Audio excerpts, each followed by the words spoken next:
ว่าอะไรไปซื้อนมเมียนถึกเลขโอ้ถึกเท่าไรอ่ะนะไป400,000ถึกเลขยังเลขมาโอ้วางมือวันจันทร์ค่ะบ่ถึงมือวันจันทร์นะ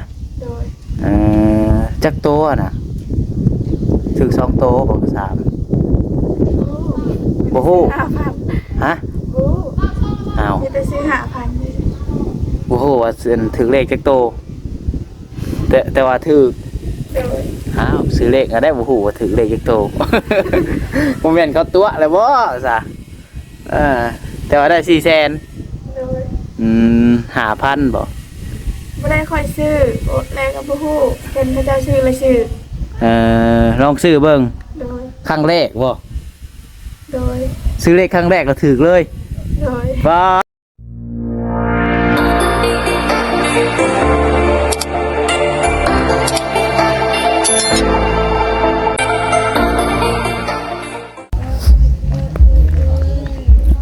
เปิดภาพขึ้นมานี่บ้านนี้พี่น้องเนาะทางเรือนทางซานของน้องไม้บ้านนี้พี่น้องเอ้ยเอาก่อนอื่นเบิดการทักทายสบายดีสวัสดีพ่อแม่พี่น้อง FC เบิดสุคนได้พี่น้องเด้อว่าสิอยู่ฝั่งลาวฝั่งไทยและก็อยู่ทางต่างประเทศพี่น้องเอ้ยก็ยินดีต้อนรับเข้าสู่ช่อง YouTube น้องผัดไซชาแนลอีกแล้วพี่น้องเอ้ยเอาแต่พาพ่อพี่น้องมาเบิ่งทางเรือนทางซานของน้องไม้พี่น้องเนาะกว่าบ้านนี้เพิ่นเทน้องผัดไซเพิ่นเมื่อก่อนบ้านพี่น้องเนาะโธ่โดยอันดีนิวนอนเลยใช้คือมือแทกกล่องเลยกันเด้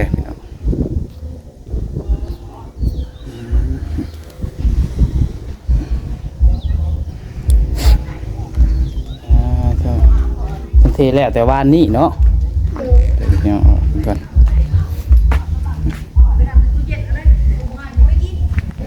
มีหอยมาไม้ไว้เรียบร้อยตีนแบ่บ่คือตีนมา4 ศอกเป็นเทอยู่นะห้องน้ำเปียกเนาะ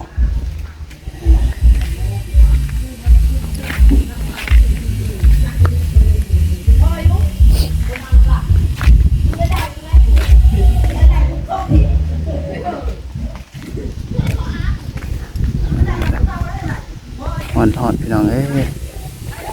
เต็ม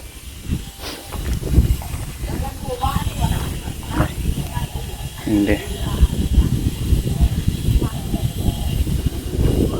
ถ้ากันออกมาจะเศร้าถูกป่ะโดยออกมาเมียนไม้มาเมียนไม้โดย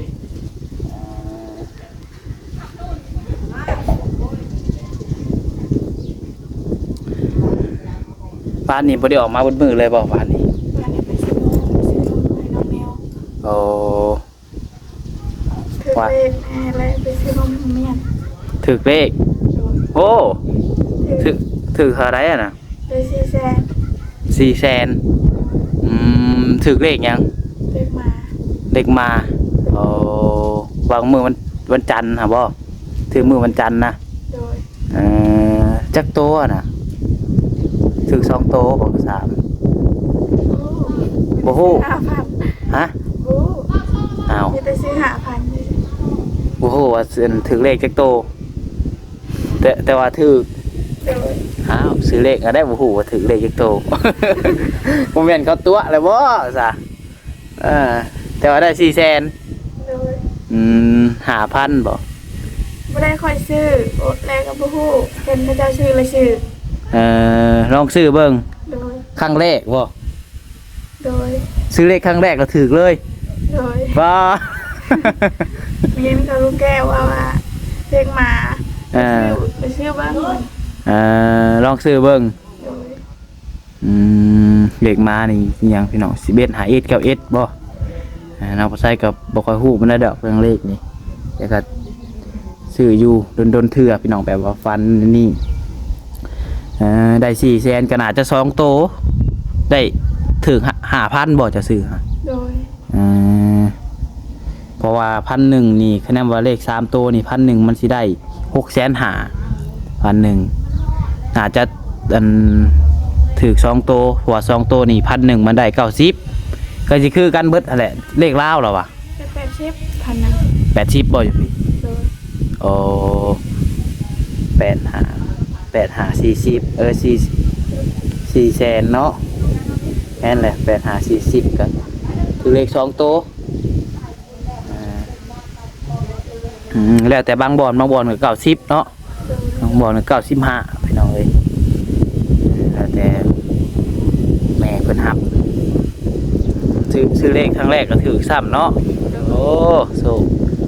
เก่งแล้วฮะใช่พอเจ้าว่าเจ้าไปอันนั้นวะคือว่าไปบันเดือว่าบ้านนี้ ไปสิโน ไปซิโนผู้ โดย ไปกับไฟอ่ะล่ะ ชวนคนเพื่อนใกล้ให้เราไป คอยว่าอายุคอยเข้าไปหาเจ้าตอนนั้นเที่ยงบ่เห็นน่ะเห็นแต่พ่อเจ้า ที่รถจักรไป จะไปตอนเที่ยงครับบ่แม่นบ่เข้าไปหาเจ้าเห็นแต่พ่อเจ้าวันนี้น้องไม้ออกไปบันเดือว่ะคุณว่าเจ้าหาไปเบิ่งโทรศัพท์ว่ะเพื่อซื้อโทรศัพท์บ่ ก็เป็นว่าเป็นไปจะไปซื้ออยู่วันเดือแต่มันก็มีแต่ไปสิโนเลย ว่าสิไปซื้ออันโทรศัพท์บ่คือว่าสิ ไปซื้อนม ซื้อนม โดย อืม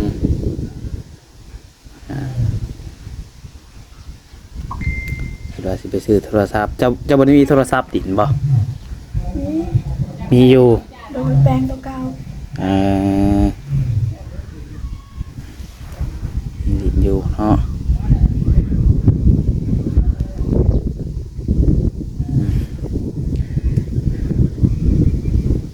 ไปหน่อยพอบ่ได้กินเหล้าแล้วบ่ว่าจังนะ กิน คืนนี้ก็กินอีกแหละโอ้แต่ว่าเพิ่นเศร้าบ่เศร้าได้จักมื้อคือว่าเพิ่นว่ากินแต่เป็นงานเพิ่นว่านะ คืนนี้ก็งาน เมื่อคืนนี้มีงาน โดย งานอยู่ไส บ้านใหญ่ บ้านใหญ่ โดย แล้วเพิ่นกินบ่ โดย อืมเพิ่นเศร้าได้จักมื้อซะ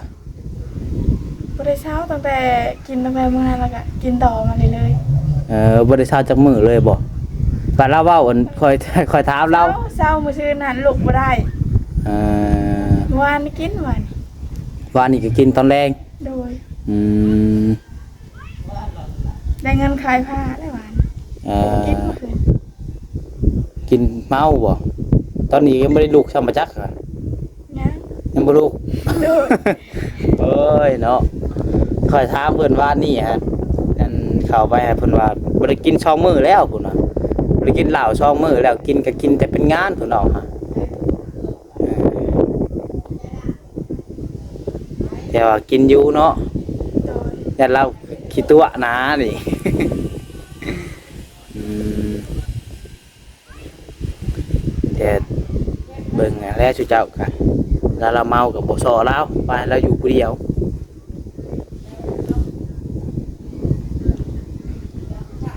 แปลว่าคันมีเงินเลยกินนาเบิ่งทรงเนาะ โดย คันว่าบ่มีเงินบ่มีหยังนี่ก็บ่กินแค่นั้นว่าเรากินแบบคือเราเว้าฮะก็ยังบ่คายได้เราเว้าว่าโดนๆกินเทื่อไปว่ามีงานนั่นงานนี่งานดองเลยกินแล้วอ่ะแค่นั้นว่ากินทุกมื้อนี่บ่ได้กินแล้วอ่ะตามผลว่าแนวนี้ตอนบ่าวเวียงเข้าไปหาวันนี่เจ้ามาเลยบ่ มาแล้ว มาแล้ว โดย ว่าเข้าไปประมาณ1 โมงนี่แหละวันนี้จะมาแต่ซิโนจักโมงน่ะ ประมาณ2 โมง 3 โมง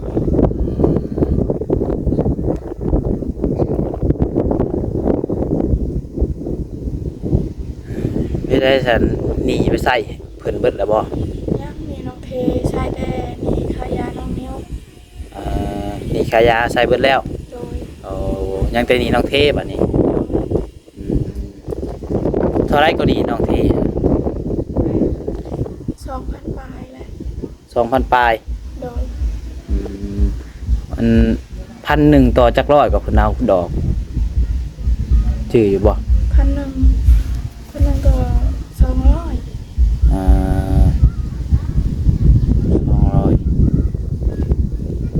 แต่นี่ เดือนหนึ่งก็400เนาะ 2,000แม่นบ่ โดย เป็นหนี้เพิ่นอยู่ 2,000 ปลาย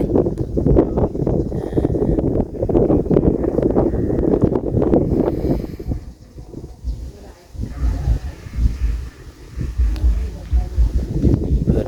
เนาะ ว่าสิขายหมูนะยายมันขึ้นดอก ว่าสิขายหมูใช่นี่ โด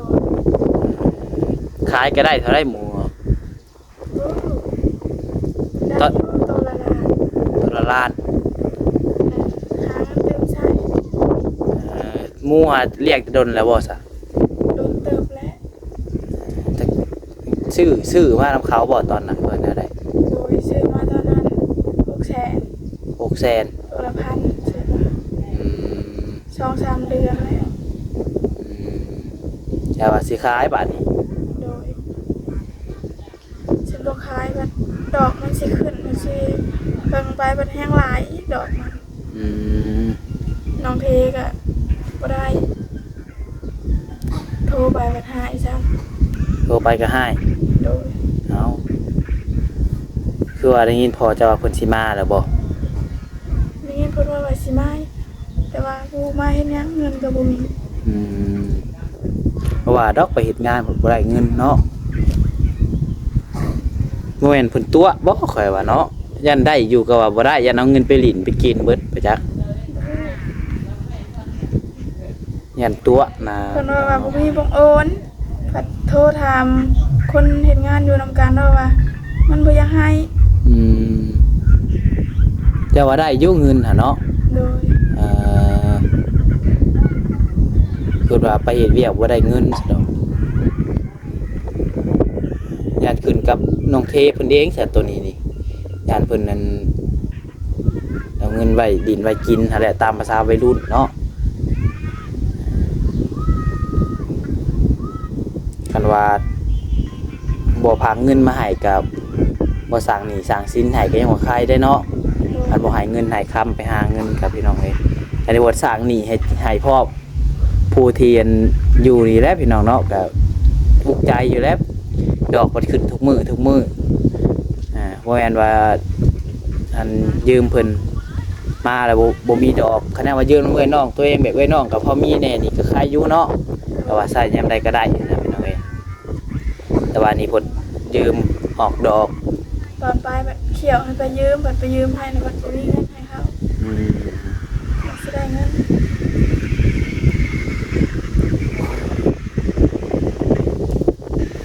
เจ้าก็ว่าอยู่ว่าสาวบอกเราผางเงินมาใส่หนีก็พอ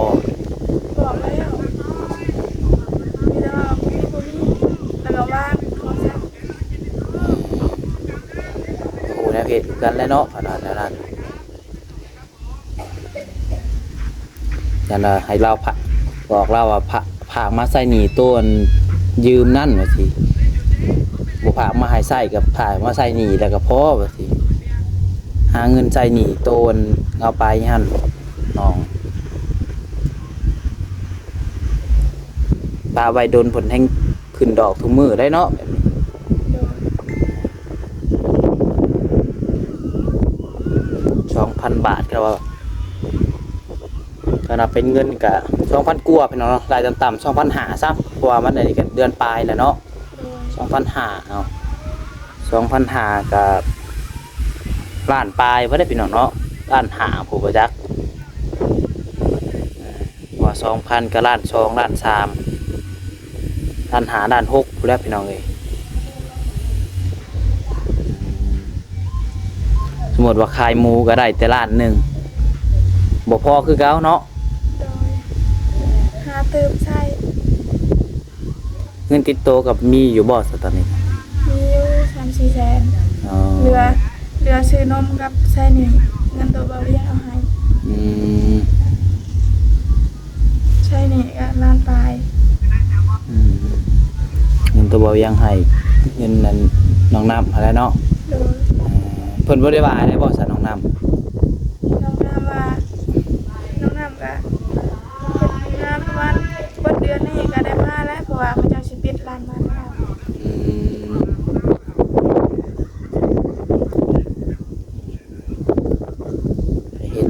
ได้มาดีก็ยังใครอยู่เนาะได้5-6 บาทคือเว้าอีหลี เบิ่งน้องน้ำคือสิใครก็น้องเทอยู่ว่าน้องน้ำบ่ได้มาใช้เงินปานใด ยันเจ้าเงินนั่นเพิ่นไปใช้นี่ก็เพิ่นบ่ได้ว่าอะไรบ่บอกเพิ่นอยู่บ่ซะ บอกแล้วว่าให้ใช้รถ ใครอยู่ขนาดมีน้องแบบนี้เนาะคือว่าพี่น้องคะแนนว่า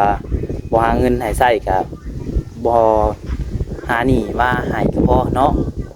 บ่สร้างความเดือดร้อนให้นะพี่น้องเอ้ยอันนี้พดให้ไปยืมเงินให้พดบอกว่าสิหามาใช้พดบ่หามาใช้เพิ่นคนที่เพิ่นอยู่แล้วพี่น้องคือน้องหมายกับพลอยแหละเวียกงานก็บ่ได้เฮ็ดเนาะบ่มีเวียกเฮ็ดแน่พี่น้องเอ้ยขณะทางน้องไม้กับพ่อก็หาเงินได้นี่ก็ใครอยู่ดอกขนาดนั้นกันอันนี้เพิ่นก็หาเช้ากินค่ำ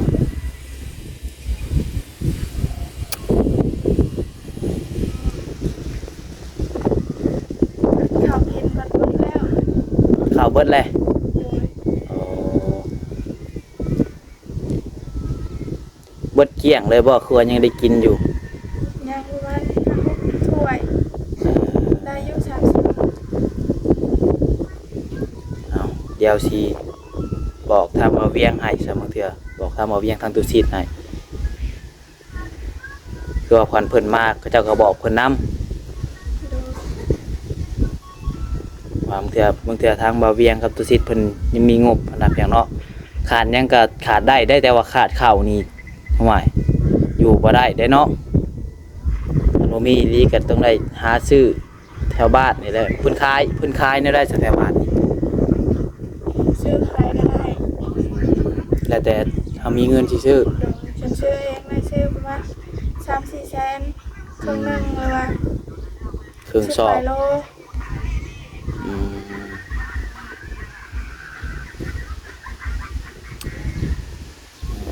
แต่ว่าของกินสังหายังอยู่เบิดแต่ข้าวบ่ โดย นุ่มน้องนิ้วซื้อแบบอะไรซื้อแบบตัวสิซื้อมาให้บ่ บ่ซื้อนมกามะลิ กามะลิคือเก่า โดยนมเวลามันแพง เพิ่นกินอยู่บ่ซะกามะลิอะยันเราบ่กินยันเรากินตัวแซ่บแล้วมากิน ต้องเพิ่มกินเท่านั้น อืม บางทีมันก็อดกินอะไรของบุญ อ่า เฮ็ดอะไรเนาะ มันอยากแห้งๆแล้วมันจะ อืม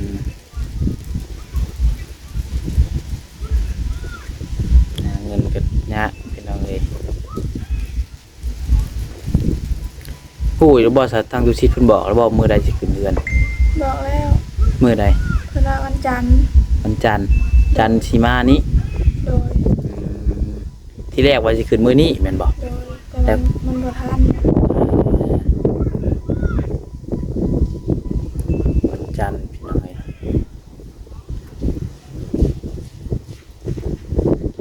เพิ่นสิขึ้นก่อนจังสิเทนี่เนาะแม่นบ่เราจังสิเทพื้นให้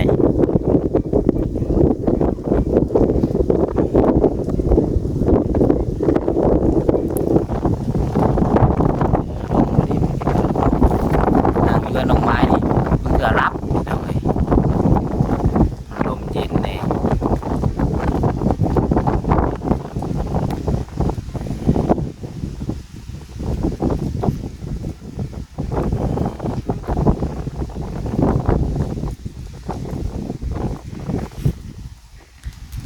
แต่ว่าสูตร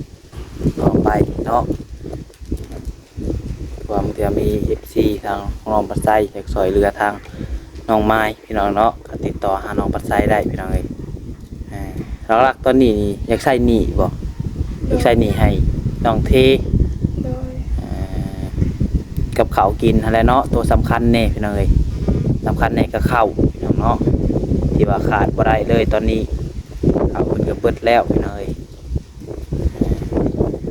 แต่มีผู้หลักผู้ใหญ่เพิ่นเห็น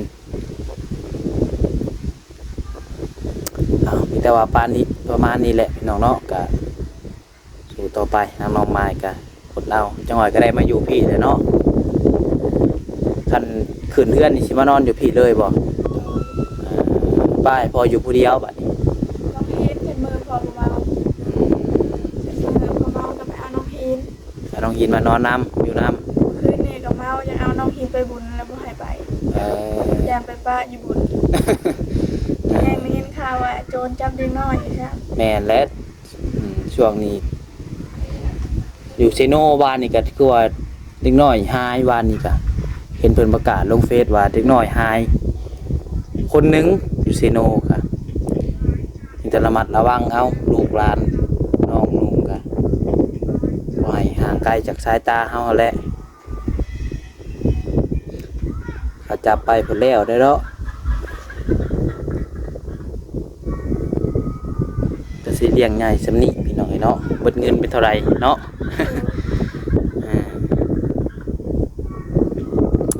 โอเคเด้อน้องไม้เด้อเดี๋ยวจบคลิปก่อนมันพี่น้องเนาะเดี๋ยวอึ๊บโอ้ยคือว่าเพิ่นเทนี่ก็เทแล้วเรียบร้อยพี่น้องเนาะเบิดปูนแห้งกับทรายเกลือน้อยหนึงพี่น้องเนาะเกลือประมาณสอบหนึ่งช่องสอบนี่ประจักพี่น้องเอ้ยคันสีได้พี่น้องเนาะนี่เทหน้าห้องน้ำ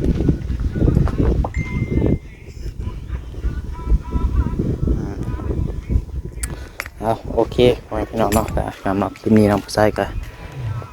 ขอจบคลิปไปเพียงเท่านี้พี่น้องเนาะเป็นผู้รักผู้ใหญ่ใจบุญท่านใดอยากช่วยเหลือทางครอบครัวน้องใหม่พี่น้องเนาะติดต่อหาน้องปัจจัยได้เด้อพี่น้องน้องปัจจัยก็ยินดีเป็นสะพานบุญให้คือเก่าพี่น้องเอ้ยโดยสำหรับคลิปนี้ก็ขอบคุณทุกคนFCทุกคนที่เข้ามาชมโดยต้นจนจบเนาะ